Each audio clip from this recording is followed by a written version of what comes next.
అలా అనుకోలేకపోతున్నాను స్వామి. నా భర్త అర్ధాంతరంగా చనిపోయారు. ఆయన చావు సహజమైంది కాదు. వీడిలా ప్రతి సమస్యలోనూ తలదొచ్చడం వల్లే దుర్మార్గులు చంపేశారు. అసలు ఆయన చావుకి కారణం కేవలం కోపం, ఆవేశమే. ఏంటమ్మా ఇవన్నీ చెప్తావు? నువ్వు ఊరుకోరా.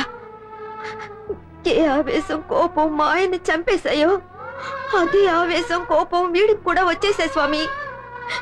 నా భర్త నాకు దూరం అయినట్టు నా కొడుకు కూడా నాకు దూరం అయిపోతాడేమోనని భయంగా ఉంది. మీరే వీడి మనసు మార్చాలి స్వామి. కొంతమందికి చెప్తే అర్థమవుతుంది, కొందరికి అనుభవిస్తేనే అర్థమవుతుంది. మీ అబ్బాయి ఏ కోవలోకి వస్తాడో నాకు తెలియదు. మీ అబ్బాయితో నేను కొంచెం విడిగా మాట్లాడచ్చా? అందుకే స్వామి వీడిని తీసుకొచ్చాను. ఒరే, వెళ్ళి స్వామీజీతో మాట్లాడు. ఏంటమ్మా నువ్వు? పోరా.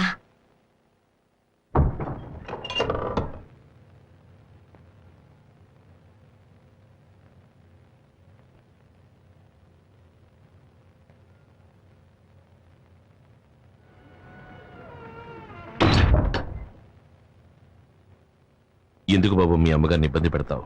అయ్యో, ఆవిడ గురించి వదిలేండి స్వామి. ఎప్పుడు ఏదోటి సణుగుతూ ఉంటుంది. ఊళ్ళో సంగతులు అస్సలు ఏమీ తెలియవు. ఊళ్ళో సంగతులు నీకు అనవసరం. ముందు పెద్దవాళ్ల మనసు నొప్పించకుండా నువ్వు నడుచుకో. అందుకని సామాజిక స్పృహ ఉండకూడదని నేను చెప్పడం లేదు. ప్రతివాడికి సామాజిక స్పృహ ఉండాలి. గాంధీజీ హింసకు పాల్పడ్డారా? కత్తి చేత పట్టారా? ఎవరి మనసుని నొప్పించకుండా ఆయన దేశభక్తిని ప్రదర్శించారుగా. అందుకే ఒక సామాన్యుడు మహాత్ముడై ఈనాటికి జీవిస్తున్నాడు. సమాజం పట్ల నీకున్న శ్రద్ధని ఈ విధంగా చూపించు. సైన్యం శత్రువులతో పోరాడితే దాని పేరు యుద్ధం. ఒక పోలీస్ నేరస్తుడితో గొడవ పడితే దాని పేరు కర్తవ్యం. ఇప్పుడు నువ్వు గొడవ పడుతున్నావే, దాని పేరేమిటి? యుద్ధమా, కర్తవ్యమా? నేను చెప్తాను. రౌడీయిజం. బతికుండగా మనం చేసిన తప్పులకి చనిపోయిన తర్వాత మన ఆత్మ బాధపడకూడదు. నువ్వు చెప్పేది నాకు వినపడుతుంది, నేను చెప్పేది నీకు వినపడుతుంది. మన ఆలోచన కూడా ఆ దేవుడికి తెలుస్తుంది. ఒక మంచి మనిషికి చెడు ఆలోచనలు ఉండకూడదు. స్వామి, మనకి ఆలోచన ఒకటే, మాట ఒకటే. ఇంతవరకు మీరు మాట్లాడారు, ఇప్పుడు నేను మాట్లాడచ్చా? రావణాసురుడిని అంతం చేశాడే శ్రీరాముడు, ఆయన ఏమన్నా పోలీసా? కంసుడిని మట్టు పెట్టాడే మన శ్రీకృష్ణుడు, ఆయన ఏమన్నా సైనికుడా? చెప్పండి స్వామి. కాదు. మరి వాళ్ళు చేసిందేమిటి? రౌడీయిజమా? అది అసుర సంహారం. అప్పుడు నేను చేసింది అంతే. అందుకని నేను దేవుణ్ణి కాదు, స్వాములవారిని కాదు. స్వామి, మీరు జ్ఞానులు, ఆధ్యాత్మిక చింతన ఉన్నవారు. మీ లక్ష్యం ప్రశాంతంగా జీవించడం. కానీ నేను ఒక సగటు మనిషిని. జీవించడమే నా లక్ష్యం. ఈ కలికాలంలో జీవితమే ఒక పోరాటం. నేను పోరాడి తీరాలి. గుడికొచ్చే వాళ్ళలో 190% మంచివాళ్ళు. వాళ్లతోటే మీ జీవితం. కానీ సమాజంలో 190 మంది హంతకులు, దొంగలు, దగాకోర్లు, దోపిడీదారులు, పోకిరీలు, పోరంబోకులు. వాళ్లతోటే నా జీవితం. నేనెలా ప్రశాంతంగా ఉండగలను? మీరు చెప్పినట్టు ఈ కాలంలో ప్రశాంతంగా ఉండాలంటే ఉండొచ్చు, కానీ ఎలా? ఇంట్లోకి జొరబడి చెల్లెలు చేపట్టుకుని లాగుతారు, చూస్తూ ఊరుకోవాలి. ఫ్రెండ్ని నడి రోడ్లో రౌడీలు కొడతారు, నరుకుతారు, చూస్తూ ఊరుకోవాలి. అయిన వాళ్ళు ఆస్తంతా దోచుకుపోతారు, అవన్నీ సహిస్తూ చూస్తూ ఊరుకోవాలి. నేను చెప్పినవన్నీ వదులుకుంటేనే ప్రశాంతత కలుగుతుంది అంటే ఆ ప్రశాంతత నాకు అనవసరం. అనుభవించిన వాడు చేసే ఉపదేశానికి, అనుభవించని వాడు చేసే ఉపదేశానికి చాలా తేడా ఉంది. సరే, మీరు దేవుణ్ణి నమ్ముతారుగా? దేవుడి ఆశీస్సులు, కృపా కటాక్ష వీక్షణాలు మీకున్నాయిగా. అంతెందుకు, మీకు శక్తి ఉందని ప్రజలు నమ్ముతున్నారు కదా. అది నిజమే అయితే 3 మాసాలు 90 రోజులు నా స్థానంలో మీరుండండి, మీ స్థానంలో నేనుంటాను. మీ స్థానంలో నేనుండడం గొప్ప విషయం కాదు. 3 మాసాలు అక్కడ నుండి వచ్చిన తర్వాత మీరు ఏమైనా చెప్పండి. సహనంతో ఉండమంటే సహనంగా ఉంటాను, తిట్టద్దు అంటే తిట్టను, కొట్టద్దు అంటే కొట్టను, నించోమంటే నించుంటాను, కూర్చోమంటే కూర్చుంటారు. అంతెందుకు, చచ్చిపోమంటే చచ్చిపో. వెళ్ళి బయట మీ అమ్మగారిని పిలుచుకురండి. ఏంటి అలా చూస్తున్నారు? ఇంకో 3 నెలల వరకు ఆవిడే మీ అమ్మగారు. వెళ్ళండి. అమ్మా, స్వామీజీ పిలుస్తున్నారు, లోపలికి రండి. నన్నెప్పుడు ఏకవచనంతో పిలిచేవాడివి. స్వామీజీతో మాట్లాడిన 5 నిమిషాల్లో నీలో ఎంత మార్పు వచ్చేసింది. స్వామీజీ మహిమ. రా.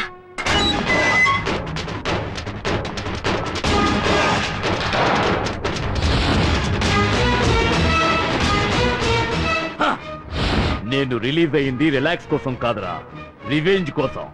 ఎక్కడ్రా ఈశ్వర్? ఏం స్వామి, మా అబ్బాయికి చేయాల్సిన ఉపదేశం చేసేసారా? అన్నీ ఉపదేశించారు, ధైర్యంగా తీసుకువెళ్ళండి. వెళ్ళరా, పెళ్లి వారి పాదాలకు నమస్కరించి ఆశీస్సులు అందుకో. ఏంటి రాజా, ఆదిలోనే హంసపాద? ఇప్పటికే ఏం మించిపోలేదు, బాగా ఆలోచించి నిర్ణయించుకో. ఉమ్.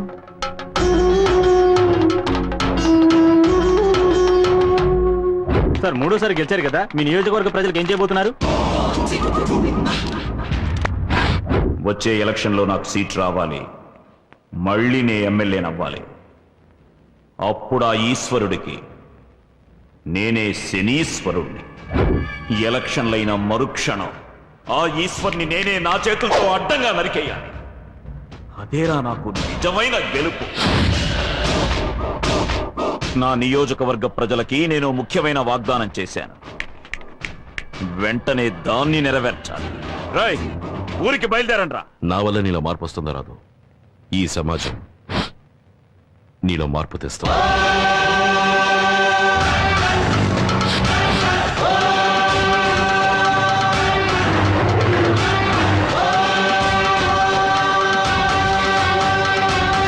రేయ్, త్వరగా పోనీ.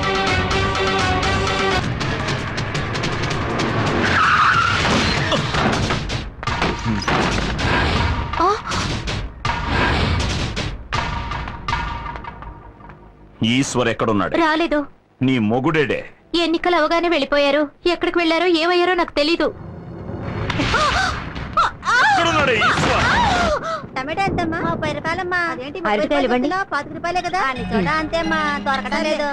చూసి కాస్త మంచికాయలు ఇవ్వండి. ఏమయ్యా ఈశ్వర్, నువ్వు ఏనాడు ఈ మార్కెట్ లో అడుగు పెట్టిన వాడివి, కొత్తగా అరటికాయలు కొనడానికి వచ్చావు? నమ్మలేకపోతున్నానయ్యా. నీ బోర్డు నమ్మకాన్ని తీసి పక్కన పెట్టు.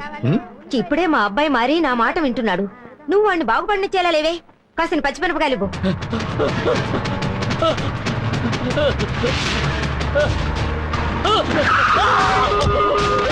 ఎక్కడ్రా ఈశ్వర్? తెలీదు. చెప్పరా?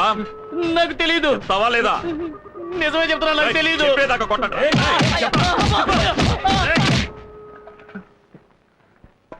వెళదాం పద. రేయ్, వెళ్ళండ్రా. వెళ్ళి లోపల ఉన్న వాళ్ళని ఈడ్చుకురండి. పోరా. ఎక్కడున్నాడు? నువ్వు నాతో పాటు ఇక్కడికి రావడం చాలా సంతోషంగా ఉందిరా.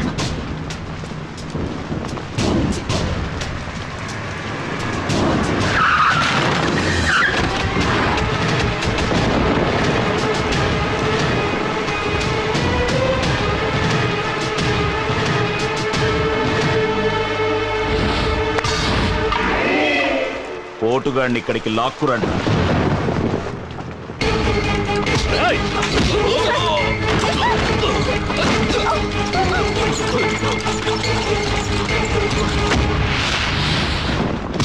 రేయ్, మాట నిలబెట్టుకోవడానికి వచ్చాను.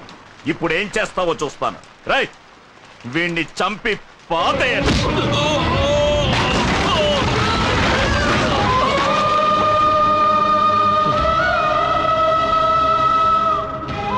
అయ్యా, వాడు ఇంతకు ముందులా లేడండి.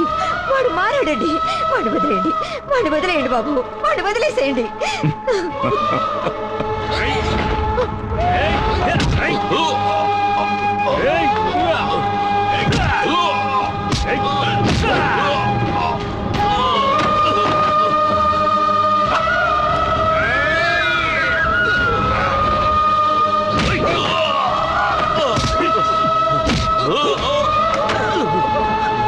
వాడిని కొట్టండి.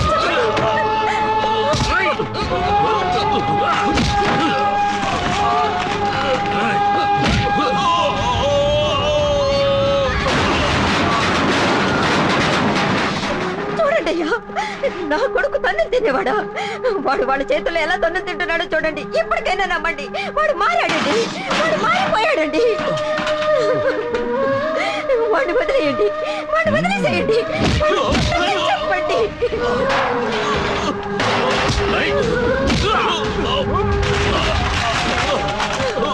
అయ్యా దయించి నా మాట నమ్మండి, వాడు మారాడు. ఇక పొరపాటును కూడా వాడు మీ జోలికి రాడు. నమ్మండి, నన్ను నమ్మండి.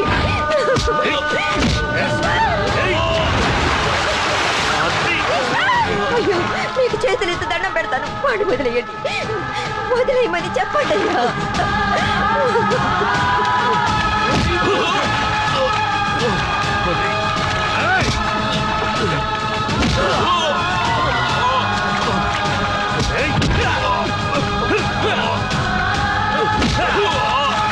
ఏయ్, వాణ్ణి ఒక్క వేటుతో వేసేయండి. వాడేం చెయ్యండి.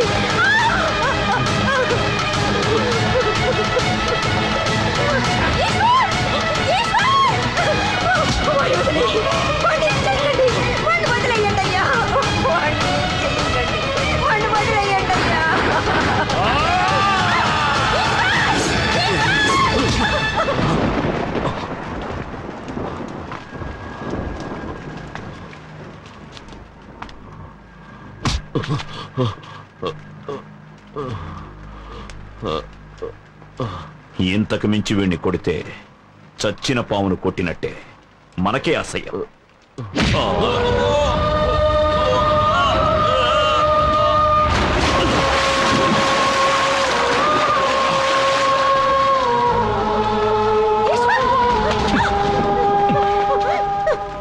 నీ కొడుకు ప్రాణాలు నీకు భిక్షగా వేసి వెళ్తున్నాను.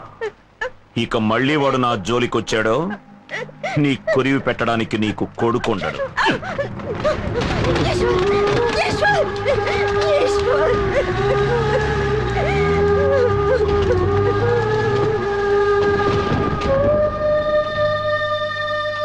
ఏం దిగులు పడకండి, త్వరలోనే కోలుకుంటాం.